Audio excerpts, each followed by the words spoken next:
এইরকম আকাঙ্ক্ষা বাংলাদেশের বিপুল অংশ মানুষের মধ্যে ছিল, কিন্তু দুঃখের সঙ্গে আমরা লক্ষ্য করলাম অধিকার এবং স্বাধীনতাকে নষ্ট করার জন্য উদ্গ্রীব হয়ে থাকে।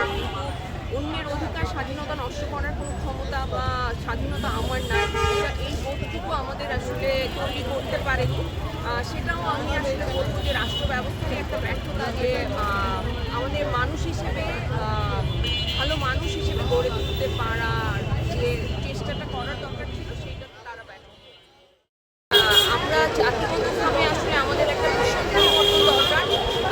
আমি আশা করব পরবর্তীতে যে সরকার আসবে তারা স্পেসিফিকভাবে মানুষের মানসিক যে বিকাশ, মানসিক গঠন, এইটার উপরে বেশি ফোকাস করবে। কারণ আমার কাছে মনে হয় যে একজন মানুষ যদি ভালো মানুষ হিসেবে বেড়ে উঠতে পারে তাহলে আমাদের মধ্যে যে বিভেদ, হানাহানি এগুলো অনেকাংশে কমে যাবে।